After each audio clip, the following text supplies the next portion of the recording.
Hello, I'm Tara Brabazon, and I'm the Dean of Graduate Research at Flinders University, and welcome to Vlog 261, the Porous PhD. This is it. This is the moment. Yes, this is the end of our literacies trilogy, but in many ways this trilogy commenced with a request from Madeline. Hi Madeline, and Madeline wants me to talk about how to incorporate born digital objects into a PhD. How can a PhD be rendered, as I've described it, porous? Now, Madeline is working in history, and she wanted me to talk through the new and innovative strategies that are available for the presentation of historical evidence, particularly oral sources, oral history, sonic media. And I am so proud, I cannot express, I'm getting quite teary, I am so proud that at Flinders University we have reached this level of maturity in engaging with digitisation. And I am proud of this, and of course for our colleagues around the world, the digital doctorate may not be part of what you're doing, but what we're experimenting with at Flinders University, how we're thinking about you enroll in a PhD digitally, your professional development is engaged with digitally, and you are examined digitally. Those strategies that we're trialling at Flinders University will transform the PhD internationally. So Madeline's request is brilliant, because we now at Flinders University have the first generation, the first cohort of students that enrolled digitally and are now about to be examined digitally. So therefore, noting our experience and our expertise for our friends all around the world and our colleagues at Flinders University, I want to talk about how to create the porous PhD, exploring the boundaries around the new version of your PhD. Let me explain a little bit more. This is my PhD. Decades ago. I started it in 1993 and I graduated in 1995. So that's how old this thesis is, right? Now this is the traditional PhD. So many universities around the world are continuing to have a thesis like this, bind it like this, and send it out to 2 or 3 examiners around the world. But this model of presenting a PhD and examining a PhD is transforming. So let me today present the 10 ideas, the 10 strategies, the 10 moments of innovation that might just challenge you to think about the parameters of your PhD in a different way. The porous PhD. So I'm presenting 10 maxims for you today, but I just at the start wanted to present one trope to you that is the guide for our work and indeed provides the conclusion to our literacies trilogy. And that trope I wanted to introduce to you is, of course, multi-literacies. This word, multi-literacies, gained currency, gained momentum at the turn of the century after Mary Kalantzis and Bill Cope presented their book Literacies, building on the work of the New London group that commenced in 1996. So this book created the multi-literacies project that we're still dealing with to this day, moving beyond traditional theories of literacies as singular, learning to read and write, if you will, and now welcoming, engaging with the plurality of literacies. So this multi-literacies project recognised how media are changing, how popular culture is changing as most of our communication systems suddenly become multimodal. So our written texts suddenly are aligning with tactile engagements, visual engagements, sonic engagements. So think about it when you send a text message, but you add a smiley face. Think about it when you do a Facebook post and add an animated GIF. Think about a PhD, Madeline, that embeds sonic files. So there is no singular set of rules that now configures meaning. I would argue there's never been a set of rules that configures meaning, but I digress. Literacy is no longer singular. We now have to negotiate multiple literacies with diverse people in plural contexts. And of course, those contexts include a doctoral program. So there is no singular way to communicate. There is no singular way to configure, construct, and examine a PhD. Yes, we make meaning by reading. Yes, we make meaning by writing. But we also make meaning through the creation of sonic and visual materials. So think about James. I'll return to James. Hi, James. I told you I'd mention you. Think about James. Think about all our remarkable scientists out there who are outstanding photographers. And we'll talk in a sec about James and the bees. But James is a better scientist because he is multimodal, because he is multi-literate, and he developed his visual literacy through photography in enabling his research. Now it's the same for Madeline and our wonderful students out there testing the parameters of the oral, and the sonic. These are exciting times. So a PhD is a degree. It's a learning environment. I think we often forget that. The PhD has sort of become this Mount Everest thing, right? And it's seen to represent so much more than it actually is. A PhD is a degree. It is a research degree. So through this thesis, you are learning literacies. So if you will, a PhD is education in research literacies. You are in a teaching and a learning program. And the literacies that you are learning through the PhD allow you to have full participation, social, cultural, intellectual and professional participation in academic life. So new literacies are required for these new times. This is not only about technological innovations, right? Like some of the bad definitions of digital literacy we talked about last week. This isn't about new platforms or new interfaces, no. This is about much more considered theorisations of learning, of assessment, and indeed of research and research dissemination. It's also about a more ethical and empathic understanding of the people and the contexts that we study. We as researchers are here to serve our society, not to appropriate, to grab the words and the views of others and squeeze them like a toothpaste into our particular research agenda. That's not what we're doing here. We've arrived at an interconnected mode of production and consumption. And to explore that matrix, I'm using Lancashire and Nobel's concepts from 2006 in particular.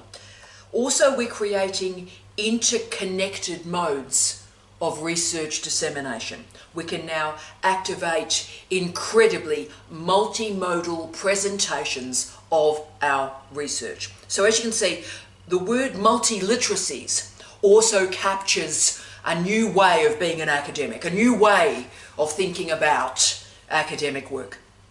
Instead of academic work being basically command and control, you've got to command and control this data set. We're now working through much more horizontal, team-based, collaborative research relationships. Our workers have always been geographically dispersed, and that was even before COVID.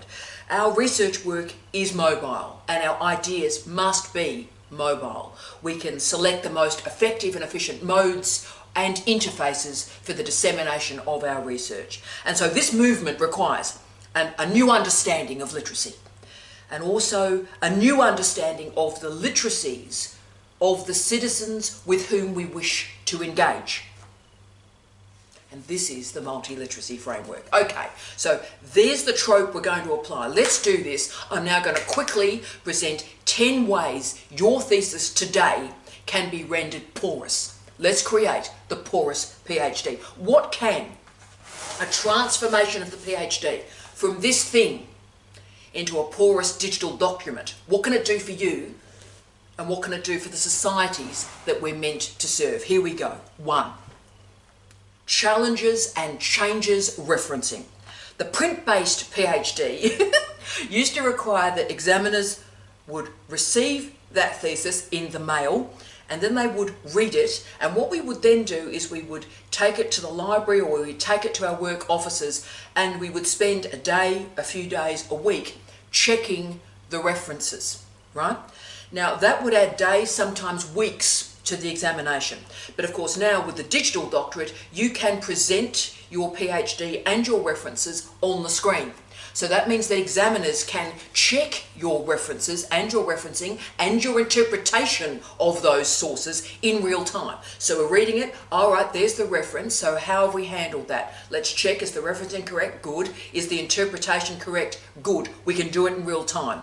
So this porous PhD is great for examiners because it means we can, at speed, verify your rigour and verify your information literacy.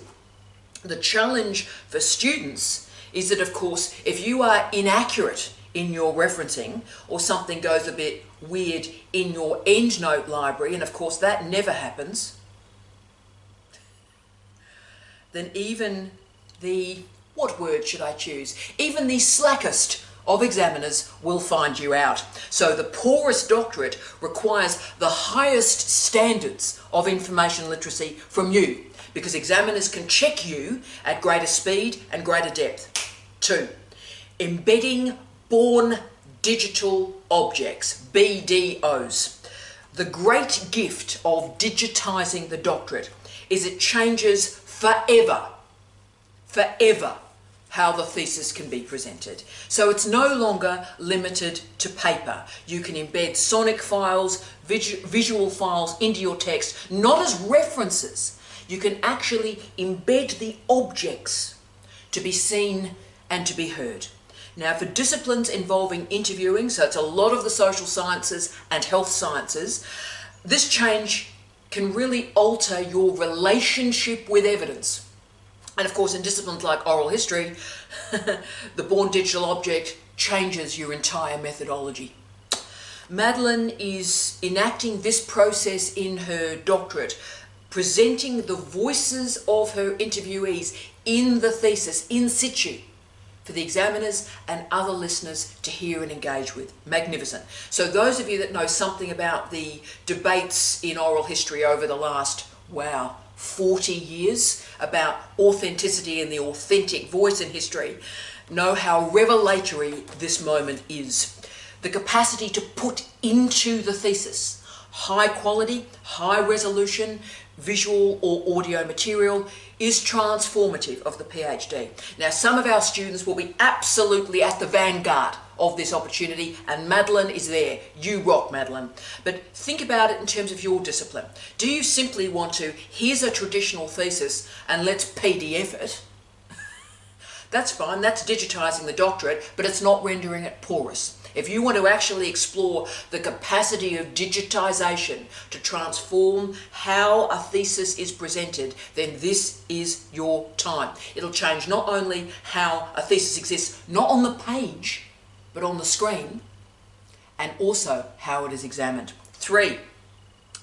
Scaffolding your research through mixed media materials. Now, academic integrity, research integrity, self-plagiarism. 3 huge phrases and ideas that exist in contemporary doctoral education. These are big topics that are transforming how we think about the higher degree. And of course they are changing research more generally and are changing this business as usual mode of doing research. Now in the old days, there used to be this notion that, oh, you just get 3 refereed articles published, whack them together, write an intro and an outro, and that's a thesis. But we've now got a changing environment, colleagues. And that changing environment has come through the complicated transformations to authorship, through a range of codes of research conduct around the world, at its most basic, coming from the Vancouver Protocol. That's one element. But then there's a second element. And a range of academic commercial publishers are changing the copyright around our ideas, our articles. Have a look at the contracts we are having to sign to give away our refereed articles to commercial publishers. So therefore, what those contracts do is they're changing, they're limiting our capacity to do the old-fashioned cut and paste. All right, so that was in that journal, I'll just, thanks for playing, whack that back into the thesis. The capacity to actually cut and paste from a refereed article and move it without any consequences or questioning at all back into the thesis, all those moments have gone. Self-plagiarism. Wow. But also copyright control. But the Porous PhD is providing really innovative strategies to try and manage this new environment. And COVID, ironically, has also provided the fuel, the engine to create new ways of moving material through space that respects the Research Code of Conduct, but also understands the copyright transformations that exist in publishing. Because if you think about it, COVID now pretty well transformed just about every conference presentation that you would do to a digital presentation with a URL, with a link. So if you've participated in any of these conferences in the last year or so, then you can self-cite. You can present the outings for your research so examiners can see it. So you can present the multimodal contemporary reality of your research to display to the examiner how you have disseminated your research. So this transcends the usual, here's the 10 articles I wrote during the candidature of my PhD. You know, there's the contents page, next page, here are the 10 articles I produced during my PhD, right? It's beyond that. This allows you to link to video abstracts, to conference presentations, perhaps podcasts that you've constructed through your candidature. So you can demonstrate to examiners how your argument has been constructed. Wow. So they can click and they can hear you, or they can click and they can see you. And that's great around the world. But for many Australian institutions that still do not have an oral exam, it's a way for examiners around the world to verify in their own mind that the work that they are reading, you have produced. That's the point of an oral exam. I would argue that you have one job in an oral exam, and that is this the student's work? And you have to test the student until you can confirm that it is their work. And in many ways, this scaffolding, this digital scaffolding in a PhD allows you to achieve the same goal. So these materials confirm that your research is actually your research. And now, through digitisation, what could have been an ephemeral conference presentation in front of 2 people, one of whom was your mother, you can now show digitally the impact of your research. It travels beyond the conference hall. 4. Demonstrating research dissemination. The Porous PhD allows you to track and present the pathways through your research and how that research is used by a diversity of stakeholders. I'm going to use the word. And that can be done through journalism, through blogs, through podcasts, and yes, through social media. Altmetrics can be part of this conversation, but if you've produced journalism or blogs, a lot of you, thousands of you, have produced blogs through your candidature, you can demonstrate the wide dissemination of your research and how you engaged with diverse audiences through your publications. That diversity of audiences, brilliant. So you can cite tweets. Amazing times. You can cite journalism. You can show the comments that have emerged in response to your research. So it means you're not waiting for citations, always a lagging indicator. Through social media channels, you can show the use of your research, the engagement with your research, and yes, perhaps even its impact. 5, powerful visuality. Hi, James. I told you I would do this. You rock, James. So I'm going to talk about James. I'm going to talk about bees. James is legend. Bees, legendary. Let's do bees. Hi, James.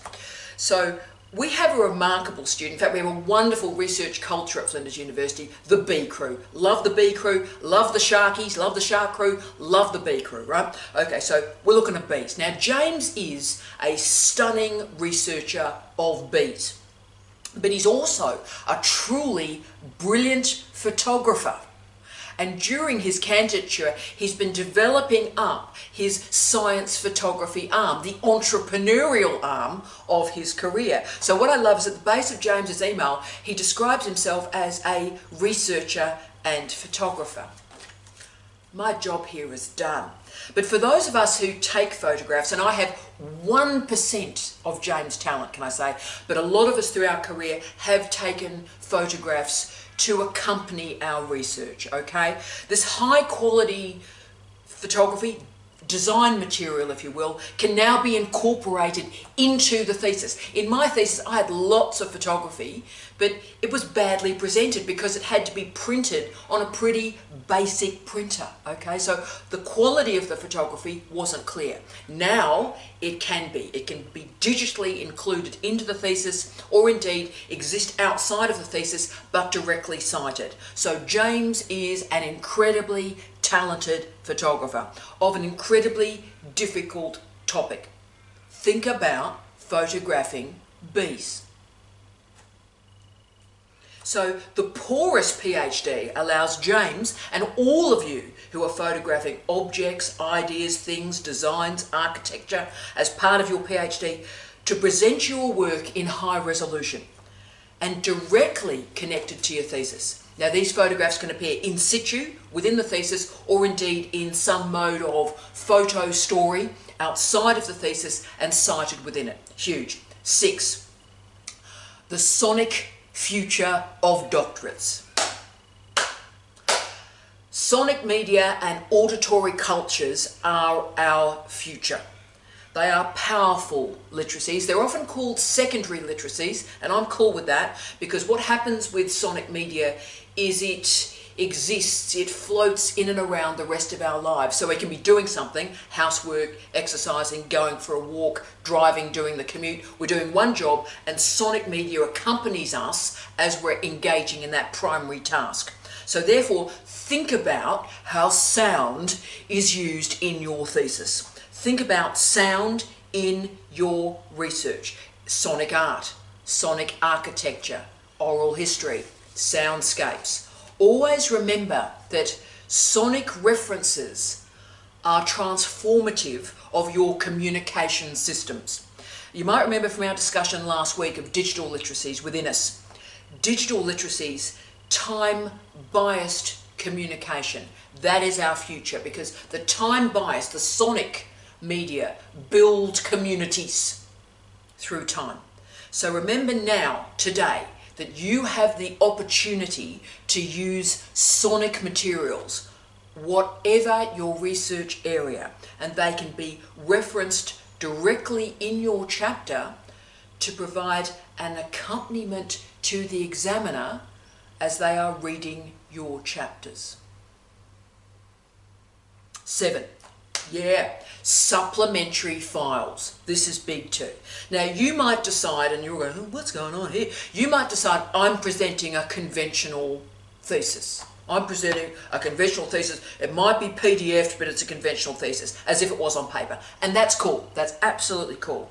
But if you want to present a series of sonic or visual files, or you want to present, say, the journals, the field notes from your research, then supplementary digital files are a great option and, can I say, highly underutilized at the moment.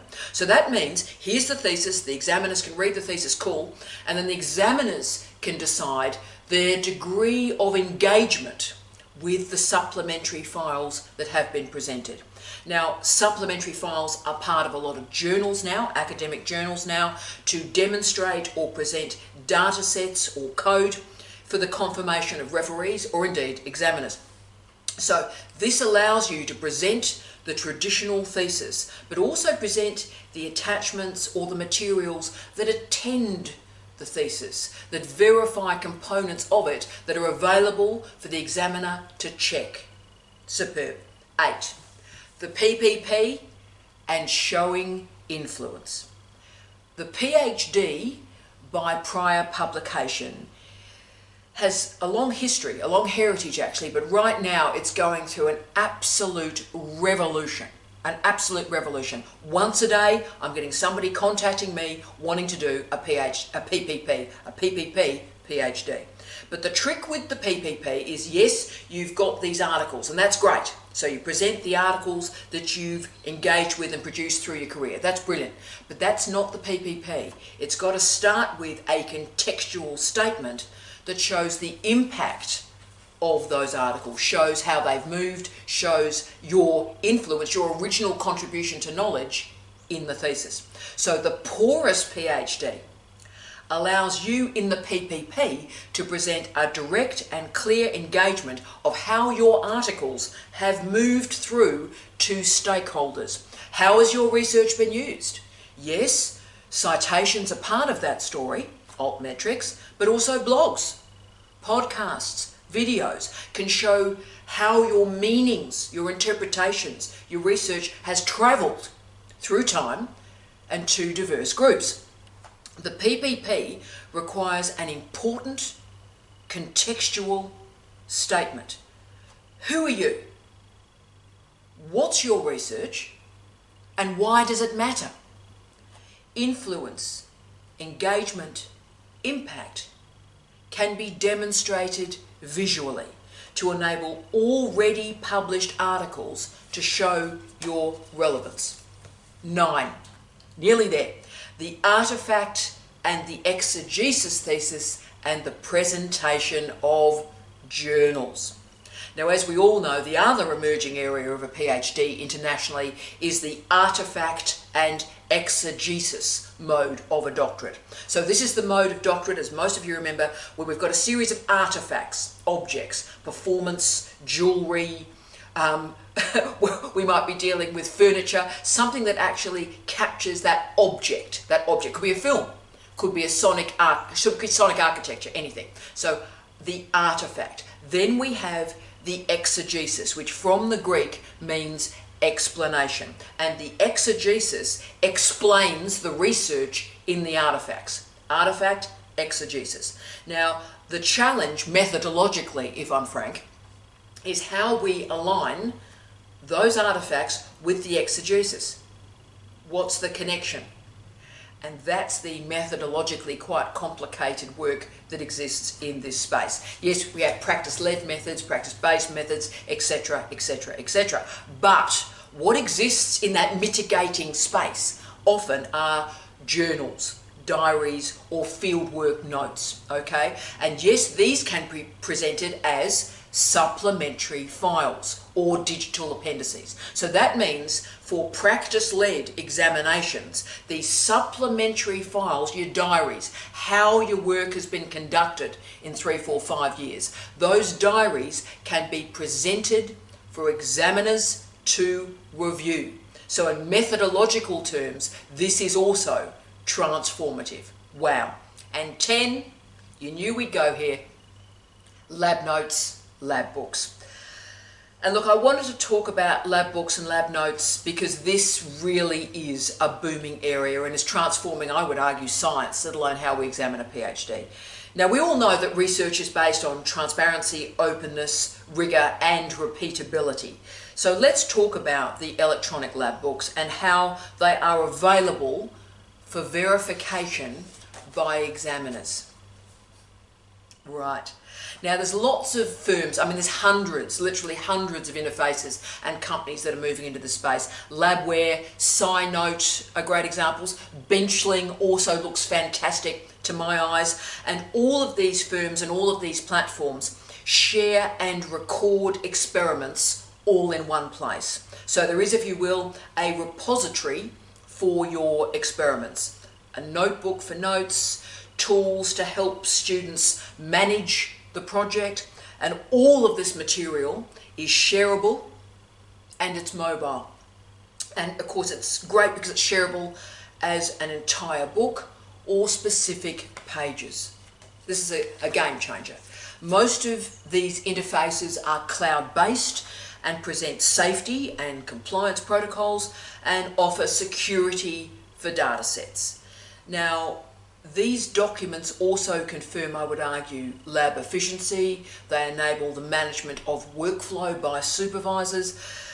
But I think their weakness at this point is they're a bit template-based. So I'm hoping as this genre emerges and diversifies, that again we'll have a diversity of ways in which information can be presented. A bit templatey at this point, but these platforms are changing at speed and they allow workflow to be tracked and to be confirmed. They are portable, and yes, they allow examiners to see your work. And information is very rarely lost, and it is completely searchable. Wow. So if you want, and we all should want, your examiners to be able to check your work and see how it was scaffolded, then these are amazing interfaces to enable that project. Okay. So team, welcome to the Porous PhD. That's a phrase I invented for you, but it's part of a project that all of us who have watched these vlogs, all of us, we have shared. We have done this. We have built something meaningful. So if you ever ask yourself how to enable literacies, even digital literacies, then we have some strategies today. And the goal of literacies, at its most basic, is to empower your research and empower you. I wish you love, light, and peace. Tea out.